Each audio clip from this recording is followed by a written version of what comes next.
Chers téléspectateurs, mesdames, messieurs, bonjour. Nous sommes ici à Ottawa, dans les bureaux du haut-commissaire du Cameroun au Canada, son Excellence Ngolé Philippe Ngwese, qui a bien voulu nous accueillir ici à l'ambassade. Installé ici depuis 2024, c'est un juriste, c'est un haut fonctionnaire, c'est un enseignant, un auteur, mais surtout et par-dessus tout, un diplomate chevronné. À travers son parcours, il a pu gravir des échelons jusqu'à son poste d'aujourd'hui en qualité de haut-commissaire du Cameroun au Canada.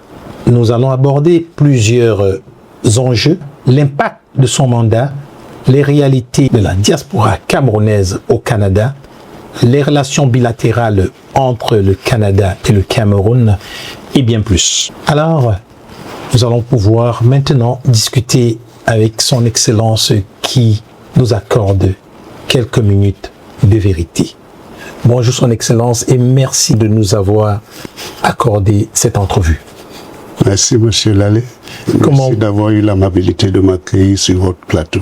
Merci infiniment. Nous savons l'honneur et le privilège que nous avons de pouvoir être le porte-parole de la communauté camerounaise, de la diaspora camerounaise au Canada, dans ce bureau pour discuter avec vous des réalités de la diaspora. Comment vous allez?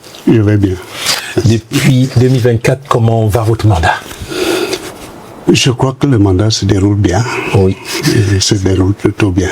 Super. Oui. Et actuellement, pour ceux qui ne vous connaissent vraiment pas, et s'il fallait retenir quelques mots de vous et de votre parcours jusqu'ici, qu'est-ce qu'il faut savoir?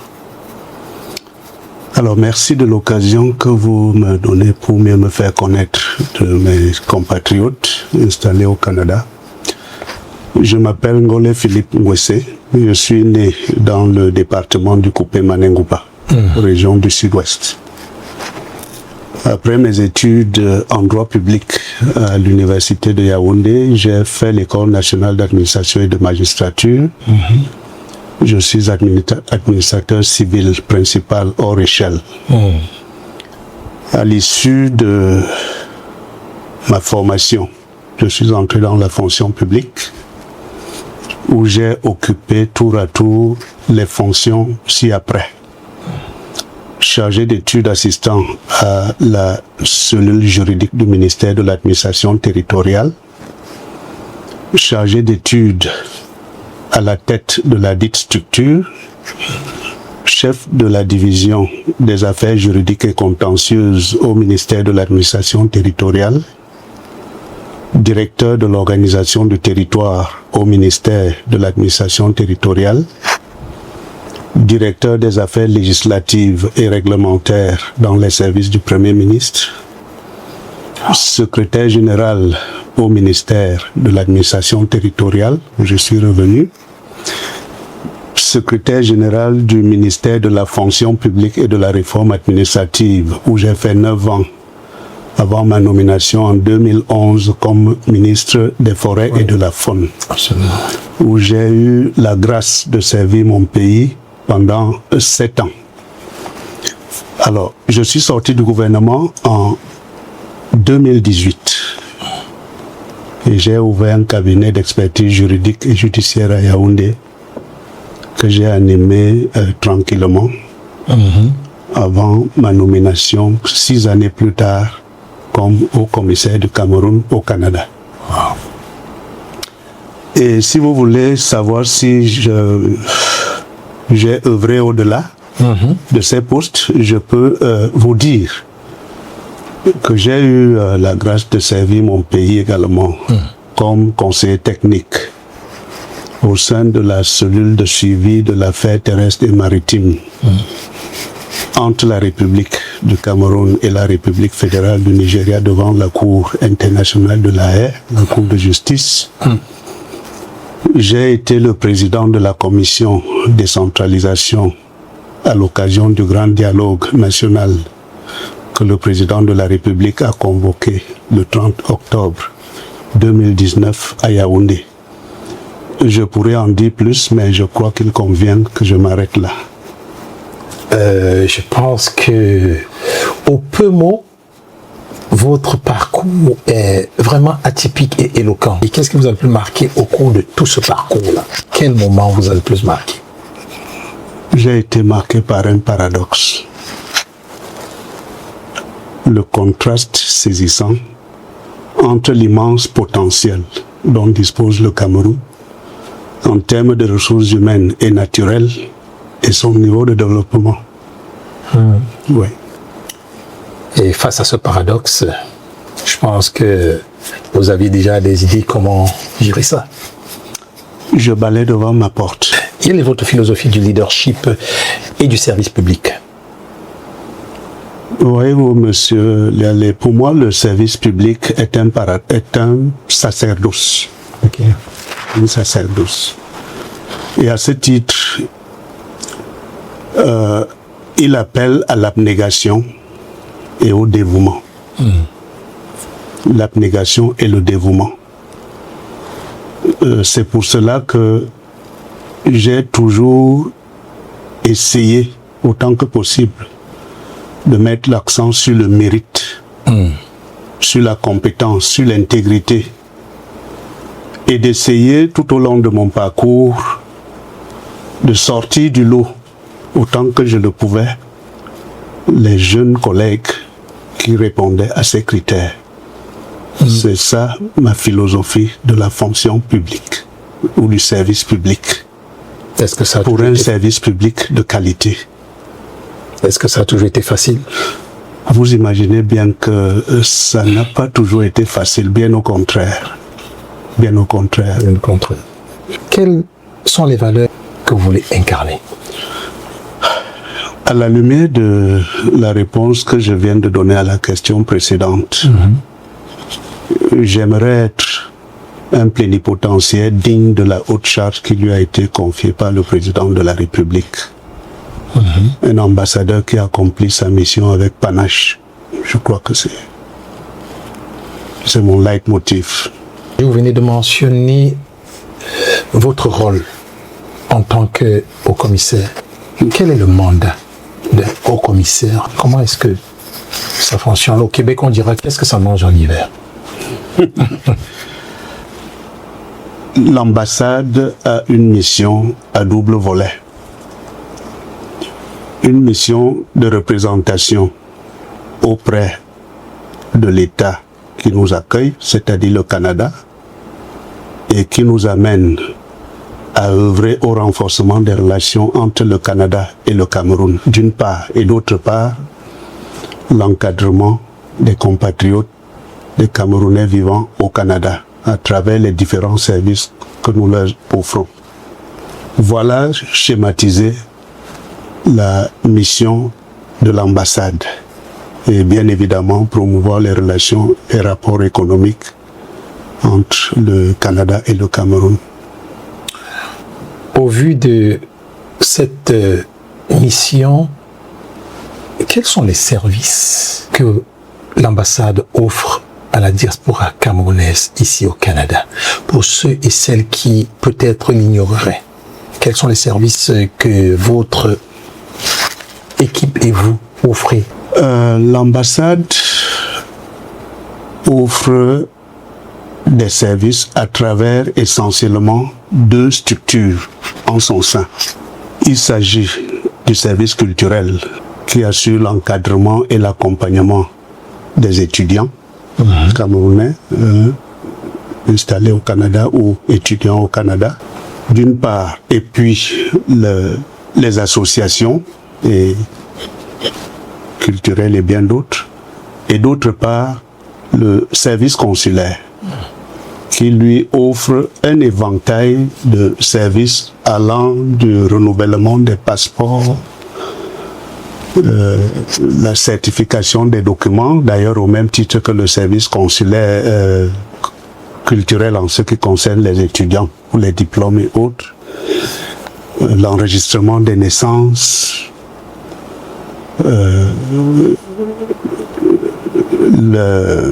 l'octroi des cartes consulaires et bien d'autres.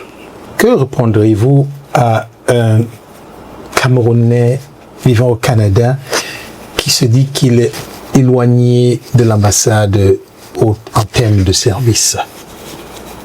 Je crois pouvoir dire qu'il s'agit là d'une perception qui ne reflète pas la réalité. L'ambassade est ouverte au public, et plus précisément à la communauté camerounaise. Il est possible de toucher l'ambassade par divers canaux, soit par contact physique. Le chef de mission reçoit généralement, et beaucoup d'ailleurs. Et quand je ne peux pas recevoir, j'assigne un de mes collaborateurs à recevoir celles et ceux qui souhaitent être reçus, bien que malheureusement sur ces chapitres-là, la plupart de nos compatriotes croient devoir souvent nous indiquer le jour et l'heure où ils doivent être reçus, ce qui n'est pas toujours très convenable. Ce qui n'est pas toujours très convenable. Nous recevons tout ce monde-là. L'ambassade dispose d'un site internet sur lequel nous mettons, n'est-ce pas, à leur disposition des informations qui les concernent pratiquement au quotidien, bien que nous constations que très peu prennent la peine de s'informer au travers de ce site-là. Bien que nous ayons aussi constaté qu'il y a un site pirate, oui, qui opère depuis quelques années, et qui malheureusement, il se trouve que c'est vers ce site-là que beaucoup de demandeurs de services ici s'orientent. Et lorsqu'ils connaissent des tribulations, ils accusent l'ambassade, sans avoir visité le site de l'ambassade. Je voudrais insister sur ce point parce que nous avons tout fait pour descendre ce site en vain. En vain. Est-ce qu'il y a une manière de distinguer? Bon, je ne sais pas comment ils s'y prennent, mais nous avons communiqué l'adresse de notre site web. Nous l'avons communiqué. D'ailleurs, le site web a été entièrement refait. Nous l'avons communiqué, cette adresse-là. Donc, l'ambassade reçoit les usagers par téléphone. Et je vais vous dire, très peu de services consulaires dans le monde entretiennent des échanges téléphoniques avec les usagers. Nous le faisons ici, malgré le fait que nous n'avons même pas un service d'appel dédié. C'est le même personnel en effectif réduit qui reçoit les appels et qui traite en même temps les dossiers. Ça fait que c'est extrêmement compliqué, mais malgré cela, nous recevons les usagers. L'ambassade envoie des messages aux Camerounais lorsque c'est nécessaire pour les informer des situations qui les concernent. Je ne vois donc pas comment on peut estimer, au vu de tout ce que je vous ai dit, et qui n'est d'ailleurs pas exhaustif, que l'ambassade est loin des Camerounais. Je ne pense pas. Si l'ambassade est loin des Camerounais, qu'est-ce que nous faisons ici? Nous n'avons pas de raison d'être ici. Nous faisons tout pour rendre le meilleur service possible à la plupart, sinon à tous les Camerounais qui le méritent. Vous avez mentionné effectif réduit. Est-ce que c'est par le nombre de Camerounais qui a augmenté drastiquement? Car on le sait, l'immigration a vraiment augmenté. Excellente question. La communauté camerounaise au Canada a explosé depuis quelques années. A-t-on une idée du nombre? Les projections situent les chiffres entre 50 000 et 60 000 âmes. Camerounais vivant au Canada, la plupart installés au Québec, Montréal, Toronto, dispersés un peu partout. Donc, au vu de ces effectifs, il est très difficile, quand on regarde les effectifs que nous avons ici, le personnel, de faire face à la pression de la demande. Conséquence, je suis obligé tout le temps d'organiser les services d'astreinte pour amener les agents à travailler au-delà des heures réglementaires. pour pouvoir satisfaire le maximum possible d'usagers. Donc voilà un peu la situation. Permettez une petite parenthèse, Son Excellence, les heures de travail pour ceux qui vont écouter et qui n'ont peut-être jamais visité à tort le site, les heures de fonction, ici ce serait normalement, compte tenu du temps qu'il fait souvent au Canada, je crois que vous savez bien, oui. L'ambassade est ouverte au public généralement de 9h à 12h30 pour permettre de recevoir les dossiers et de les traiter. Et elle ferme ses bureaux vers les 16h. Parce qu'il faut qu'on ait le temps de recevoir les dossiers et de les traiter. Voilà donc la fourchette de temps. Donc, lorsque j'organise les services d'astreinte, nous allons parfois jusqu'à 18h, 17h, 18h. Comme ce fut le cas il y a de cela quelques semaines pour apurer la situation des demandes de visa. C'est le cas en ce moment, en ce qui concerne le traitement des demandes de passeport, de renouvellement des passeports, au moment où nous parlons. Merci pour cette réponse, Son Excellence. Actuellement, quels sont les dossiers qui sont sur votre table? Les dossiers qui sont sur ma table. Bon, en fait, en dehors... Grande partie, généralement. Oui, en dehors de ces dossiers que j'évoque, qui m'amènent à être sur le qui-vive au quotidien, il y a les dossiers de coopération que je suis avec le Canada. J'y arrive. Oui. Je ne voudrais pas beaucoup m'étendre là-dessus parce qu'il y a un certain nombre de choses qui sont en chantier en ce moment. Je serai beaucoup plus à l'aise à en parler lorsque ces dossiers-là auront abouti. Oui, il s'agit des partenariats que nous sommes en train de négocier dans un certain nombre de secteurs avec des provinces précises du Canada. Dans un autre ordre d'idées, aujourd'hui, on est vraiment ici au Canada, et la diaspora est grande. Comment décrivez-vous la diaspora camerounaise? Comment pourriez-vous la décrire? C'est une diaspora très dynamique. Ça, il faut le reconnaître. La diaspora camerounaise est dynamique. Les échos qui me parviennent dans tous les milieux que je fréquente à Ottawa renvoient une image assez positive de la diaspora camerounaise. Et cela me rend assez fier de la plupart de mes compatriotes. C'est le moins que je puisse en dire. Et quels sont, selon vous, selon les échos, les problèmes les plus patents qu'elle rencontre et comment est-ce que l'ambassade apporte une petite solution? L'idéal aurait voulu que cette question soit posée aux membres de la diaspora. On pourra faire mieux placés un radio talk. Mais en ce qui me concerne, et en ce qui concerne l'ambassade, on peut évoquer, je crois, deux principales difficultés. D'abord, le temps qu'il fait souvent au Canada, le climat qui est rude à certaines périodes de l'année. Quand ce n'est pas l'hiver, c'est l'été qui est assez difficile à vivre. Ça, c'est d'une part. Et d'autre part, l'adaptation au nouvel environnement socio-culturel qui n'est pas souvent facile pour la plupart. C'est pour cette raison que nous faisons tout ce que nous pouvons, tout ce qui est en notre pouvoir ici pour faciliter la tâche aux uns et aux autres face à ces deux difficultés. Un exemple peut-être de comment vous facilitez la tâche? Je vous disais tout à l'heure ce que nous faisons pour que les Camerounais aient la bonne information au bon moment, par exemple. À travers les sites et les heures de travail. Voilà, éviter aux uns et aux autres à se déplacer inutilement pour venir à l'ambassade et donner au téléphone et tout ça. Donc, qu'on ne vienne à l'ambassade que lorsque c'est nécessaire et lorsque nous sommes en mesure de rendre le service.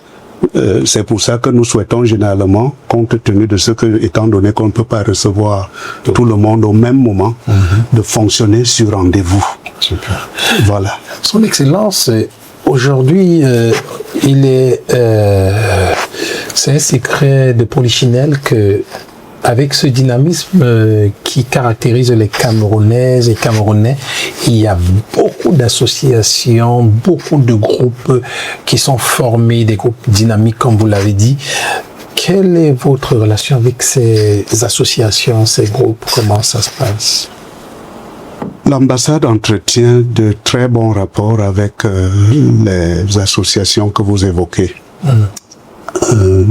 Je reçois régulièrement les correspondances venant de ces leaders communautaires, des leaders d'associations, nous informant, n'est-ce pas, de leurs activités, nous invitant à certaines de ces activités, nous invitant à leur apporter un appui, soit matériel, soit financier. J'en reçois beaucoup ici. Ces leaders-là, le service culturel en reçoit également lorsque je ne peux pas le faire moi-même. L'ambassade fait l'effort d'apporter autant que possible, dans la limite de ses ressources, les appuis sollicités. L'ambassade fait l'effort d'être représentée toutes les fois que c'est possible à certaines de ses activités. La principale difficulté à laquelle nous faisons face, s'agissant de ces associations, c'est une pléthore d'associations. Si les Camerounais pouvaient procéder par regroupement qui nous permettent de mieux nous déployer, ce serait l'idéal. Ce serait l'idéal parce que, comme disent les anglo-saxons, these are splinter associations. Ils sont un peu trop éparpillés. Un peu trop éparpillés. De grands regroupements, sans qu'il soit question ici de dissoudre les identités culturelles les unes dans les autres. C'est pas de cela qu'il s'agit, mais au moins de procéder à de grands regroupements qui sont beaucoup plus fonctionnels et opérationnels et qui facilitent la tâche aussi bien à ces communautés-là qu'à l'ambassade. C'est un appel de pied que je lance. Un appel, j'espère qu'il sera bien entendu. Actuellement, quel conseil donnerez-vous? Je sais que vous l'avez déjà dit, mais en 2 mots aux Camerounais pour faciliter leur démarche, quel conseil vous pourrez leur donner? Les Camerounais qui sollicitent les services de l'ambassade sont invités à faire attention à 3 ou 4 choses. La première, il faut bien s'informer et s'informer à la bonne source. J'ai parlé tout à l'heure du site web. La deuxième chose, s'assurer que la requête qu'on introduit est conforme aux lois et règlements en vigueur. C'est-à-dire que le dossier est constitué conformément à la loi. La troisième chose, frapper à la bonne porte. C'est-à-dire quoi? Éviter d'aller sur le fameux site que j'ai évoqué tout à l'heure. J'ai distribué le QR code du site qui a été revu à l'occasion du 20 mai ici pour qu'on fasse circuler cela. Et la 4e chose, c'est de s'y prendre dans les délais. Parce qu'il y en a qui attendent, par exemple, s'agissant des passeports, que ceux-ci expirent avant d'introduire la demande de renouvellement du passeport, alors même que la loi demande, la procédure demande que cette demande soit introduite 6 mois, au moins 6 mois avant. Et enfin, j'ajoute un dernier élément que je n'ai pas prévu, éviter les intermédiaires.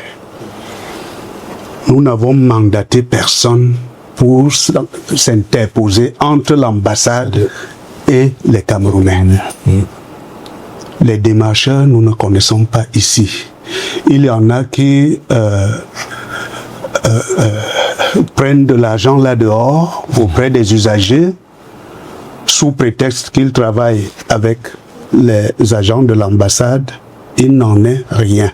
Donc, adresser directement leur requête à l'ambassade sans passer par des voies contournées.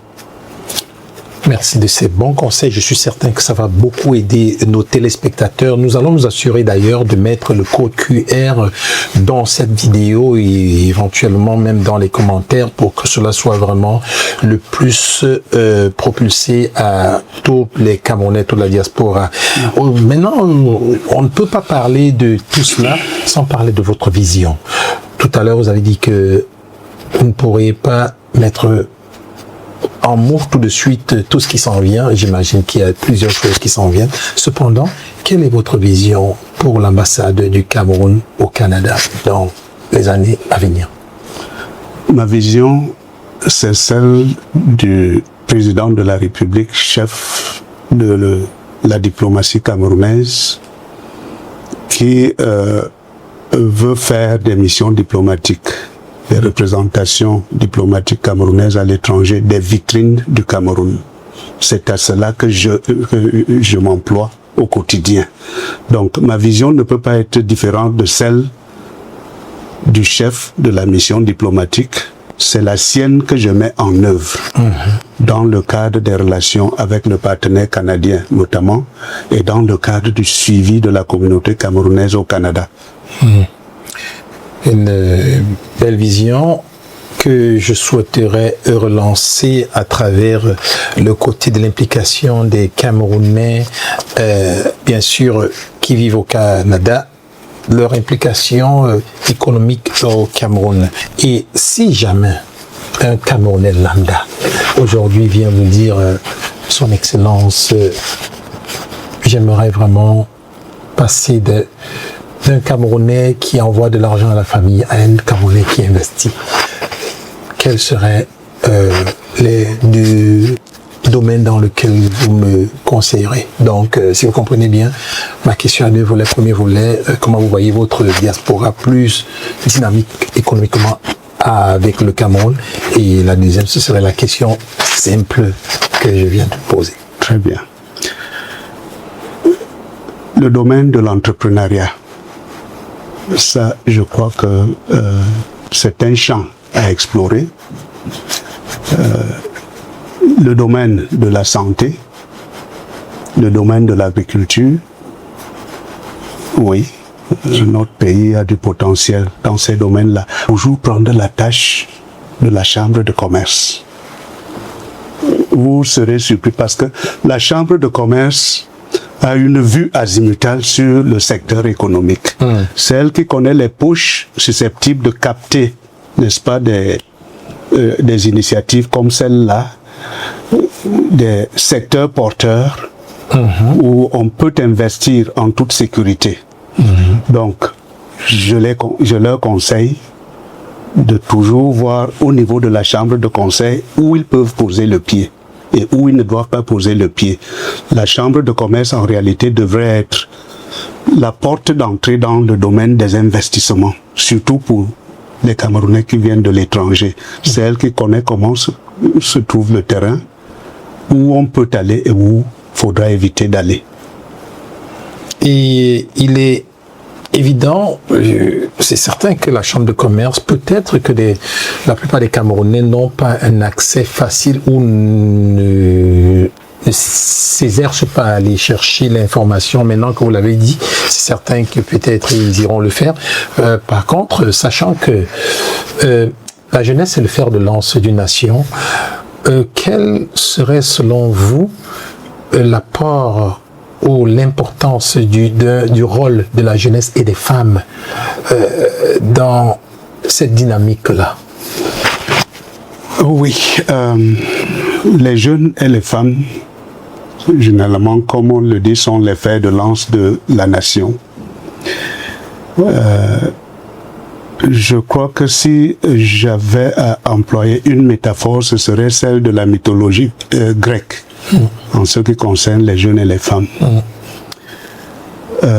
D'être ces Prométhées sans leur souhaiter le sort du héros, oui.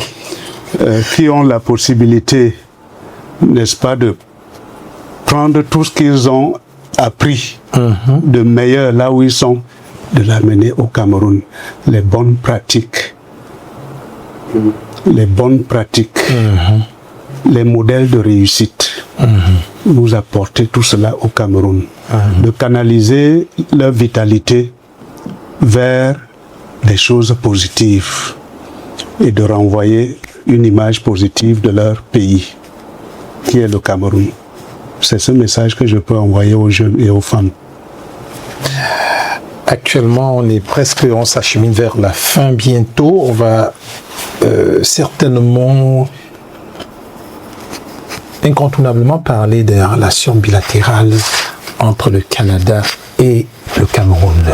Ça fait plus de 6 décennies qu'il y a une diplomatie, cette relation diplomatique existe. Comment elle se porte? Elle se porte très bien.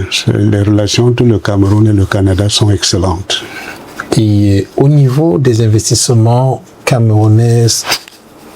canadiens au Cameroun, est-ce qu'il y a des ouvertures? Est-ce que les hommes d'affaires du Canada, en fait, parviennent à s'installer correctement? Est-ce que tout se passe bien? Tout se passe bien, tout se passe bien. Nous encourageons les investisseurs canadiens à investir davantage au Cameroun. Le Canada entretient de bons rapports commerciaux avec le Cameroun. En fait, le Cameroun est le premier marché canadien en Afrique centrale. J'en veux pour exemple en 2023, les échanges commerciaux entre le Cameroun et le Canada étaient estimés se situer autour de 117 millions de dollars canadiens. Malheureusement, il y a un déséquilibre au niveau de ces échanges-là. La balance commerciale est assez déséquilibrée. Sur ces 117 millions, 101 millions constituaient les valeurs d'exportation du Canada vers le Cameroun et 16 millions du Cameroun vers le Canada. Donc, c'est un travail à faire. Nous invitons les entreprises canadiennes à s'intéresser aux PME camerounaises pour faire de bonnes affaires avec elles.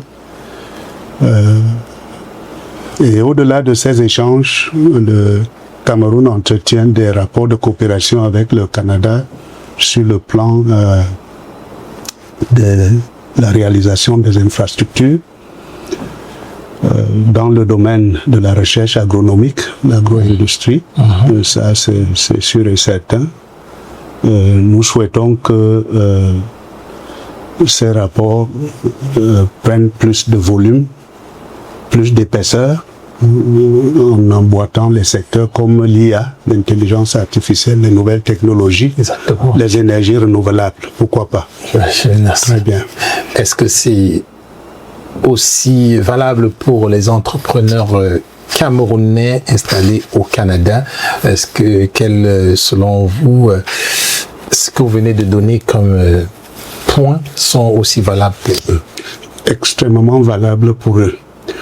Qu'ils puissent capter les financements ici et dans les conditions que j'ai évoquées lors de ma réponse à une de vos questions, voir où canaliser ces investissements pour ne pas se retrouver en difficulté. Donc, il faudra, je les invite à opérer la jonction entre les besoins exprimés au Cameroun et les opportunités qui s'offrent au Canada en termes d'investissement. Nous entrons maintenant dans le dernier angle de notre entrevue, de votre message aux différents Camerounais, au vu de l'actualité quand même assez dense et au Canada qui raffermit un peu sa politique d'immigration.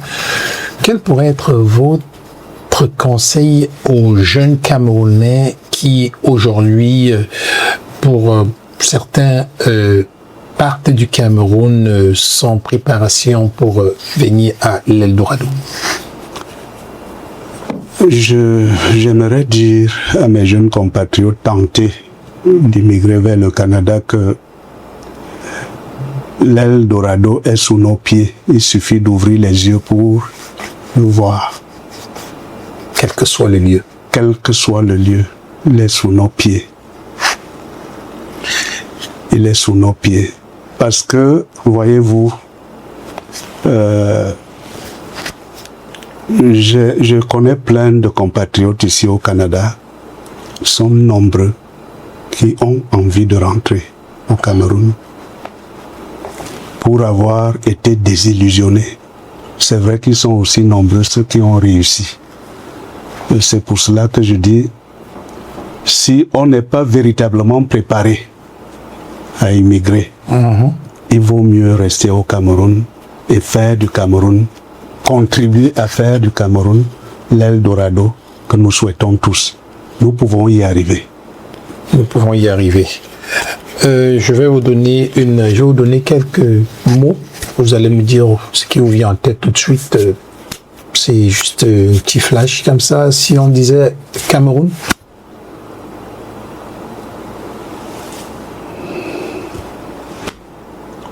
c'est une merveille. Une merveille.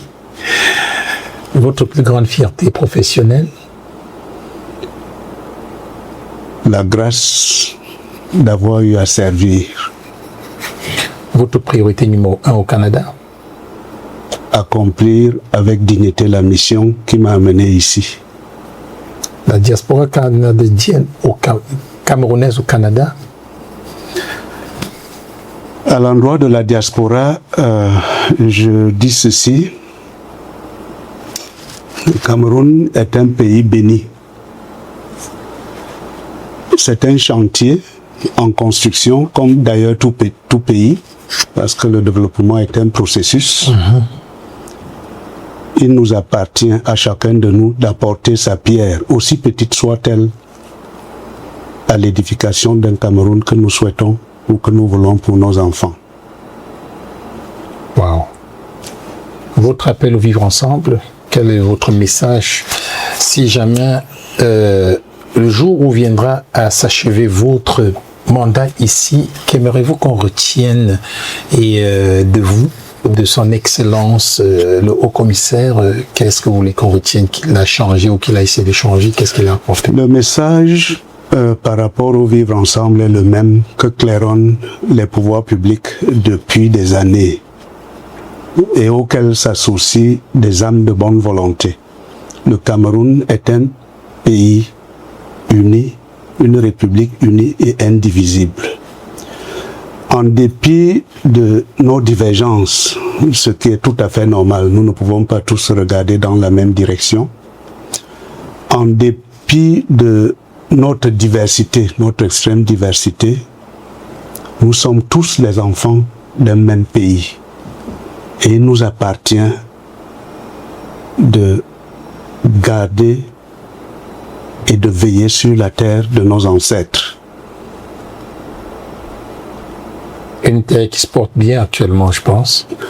La terre se porte bien, quoi qu'on dise. Son Excellence, votre message de fin, votre message pour terminer. Avant ça, oui, ma question que je pose à tout le monde, si vous étiez un repas, vous serez quoi? Si j'étais un repas. Un repas? Oui. J'ai la chance de ne pas être un repas. Si vous étiez un animal, vous serez quoi?